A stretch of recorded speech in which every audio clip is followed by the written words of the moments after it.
It's interesting. Ian came up to me a few weeks ago and said, "Oh, Phil, do you want a foresight?" And I was like, "What topic can I talk about?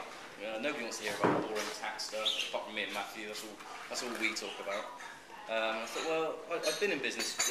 It was the sort of anniversary of me setting up, so I thought I'd go through and chat about some of the challenges I faced and how I overcome them, or still trying to overcome some of them.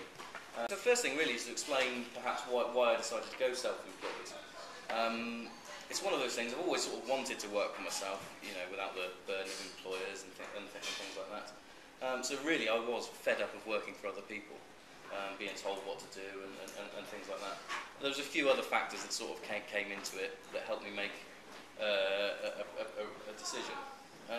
One of the things was I was refused a pay rise, even though I was bringing new work into the practice, bringing new clients in, and they said, well, it's the accountancy, it's a struggling industry, it's really hard at the moment. I think, if anything, when you're in a recession, I'm sure Matthew would agree, people need to speak to their accountants and be doing work with their accountants. So I kind of felt that didn't necessarily wash. Opportunity. Not very good to say, but I'm living with my in-laws, still living with my in-laws, partly because I can't get a mortgage. I'll speak to David about that later. Possibly.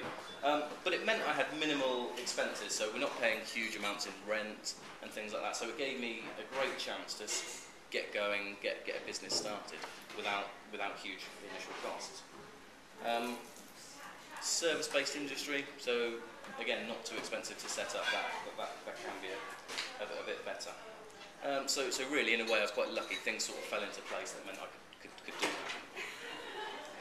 So what were the challenges I had to face? First one, setup costs. What I had to do was identify some key purchases, things that I needed to buy within my business to be able to make sure I could get going straight away.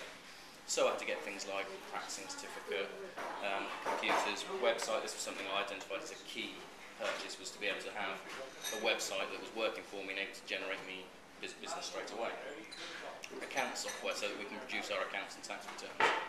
So what I did for that was, obviously I had it in my mind that I was going to hand the notice in and things like that. So I planned those key purchases and was buying things up before I handed my notice in. So while I was still earning a salary, bought my computers, got my practicing certificate ready, and things like that. And I thought to myself, well, anything else, as Ian says, no one's lending, so you can't borrow any money, so you've got to do it while you've got some. But I thought, if there's anything else, key purchases, I'll buy it gradually, as and when I can afford what I'm doing. The second main challenge is obviously getting clients. I'm a new business, where do I go to get clients? For networking is obviously massively key for this. I was a member, as an employee, I was a member, so again, being quite lucky, my employers had paid for a year's membership about 2 months before I decided to leave. So of course, when I was leaving, I didn't say to them, "Oh yeah, by the way, that membership of an organisation," I kind of kept that very quiet. I also set up another networking group, the Wiltshire Business Club. Ian, you've been to that. I don't know if anyone else has been to it. John's come along, and I had time on my hands, so I thought, well, I want to get to meet new contacts. To set up a very informal group where get together, have a beer afterwards, and talk about business. So that was something I was able to do because I didn't have enough clients, time on my hands. Social media. I wanted to be a little bit different from other traditional accounting firms, so I thought I'd latch onto this social media idea. Things like Twitter, LinkedIn, Facebook, blogging. The key factor with all of that is it's free. Again, you've got time on your hands, it's free, just use those kind of media to really help get your business known. So one of the things I did that was bad was I took on a couple of clients on cheaper fees, sort of underquoted it to get the job, and very, very dangerous and silly, and I'd always advise people not to do that.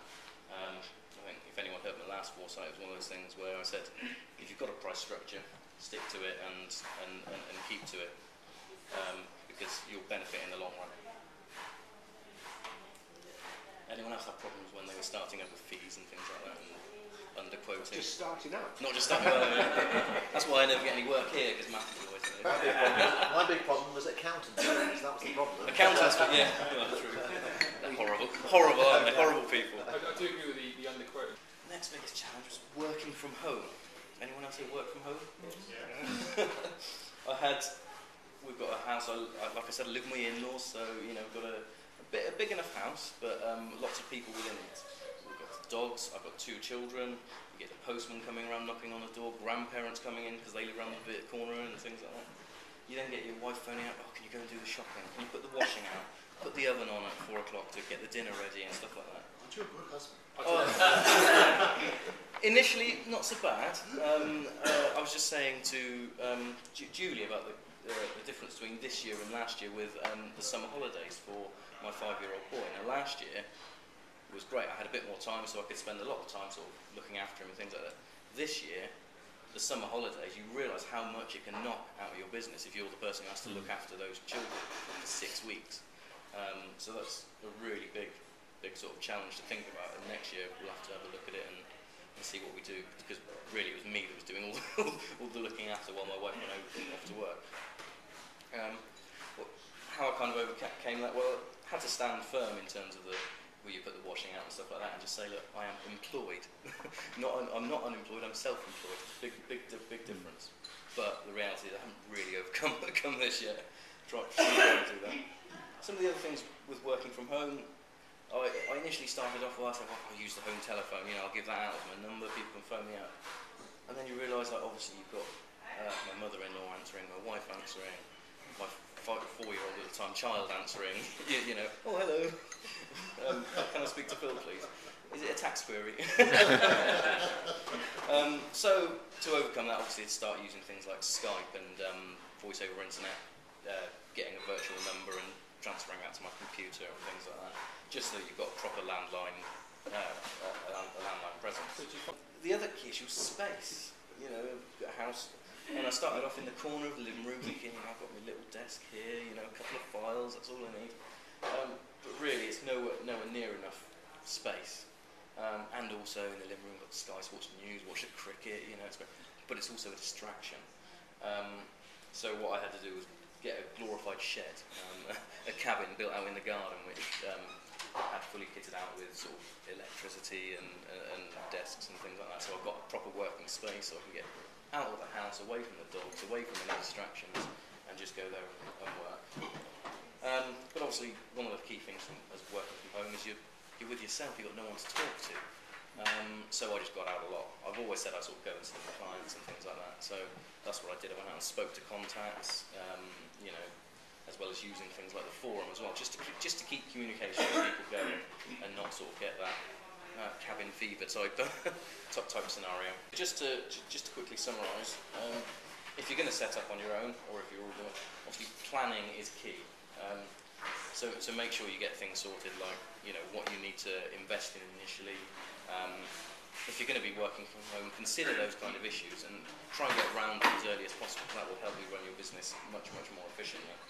And although you're going to have to work hard, you will have to work hard. Make sure you utilise your time well. So time planning is also massively key.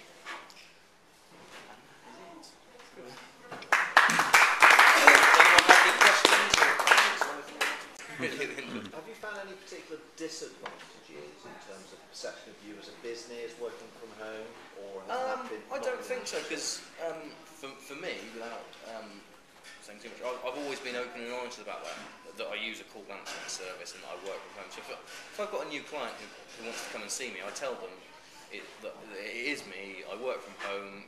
This is the way I work.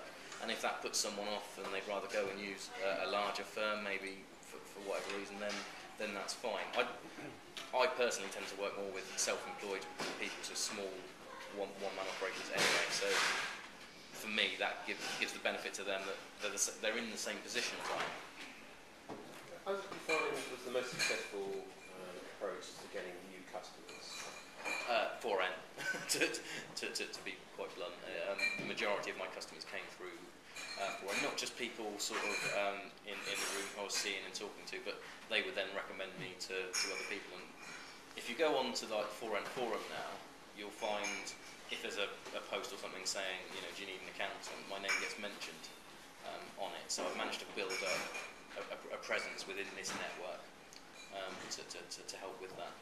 And that's kind of expanded itself, because I've got clients in Manchester, Yeovil, Oxford, you know, That's all been through 4N mainly, and like I say, the sort of presence that's building online. And I'm interested in that particularly critical startup phase, which I guess is sort of, in accounting terms, sort of what, the first 6 months of any business? Is that? I think it's probably more than that. It's the first 18 months. Is it? Yeah, I think it's more than the first 6 months. Possibly even as much as the first 2 years. Really? Because that's when most businesses fail. You know, they'll come in, you know, start with a big bluster, and then they'll phase out because they can't sustain it. I've got that stage to go yet. No. It's one of those things. I think with my industry, again, I mentioned luck earlier on, but when you get a client, it tends to be a recurring client. It's not a one-off work. So I know that if I get a client, I'm hoping they'll stay with me for a good number of years. So you've got that guaranteed business almost. Whereas other industries, you know, it's a lot of one-off jobs, and you have to sort of work on that and work even harder. I think the biggest thing I noticed, because I was a sales rep of a large print organisation, and so the business drove me, now I have to drive the business. It's very easy to sit in my head office, which doubles up as a conservatory, and say, why is no one ringing me? So I use the forum, although I must admit, in terms of print opportunities, they tend to be quite small and they get swamped. So I tend to sometimes stick the name on just for the fun of it, because it gets a bit of awareness. The key there is don't stick your name on the thread straight away. Phone them up first. If someone's put a can you help saying we want print, be the first person to phone up with any of that. I learned that early on. If someone's asking for an accountant, don't put a post on saying call me.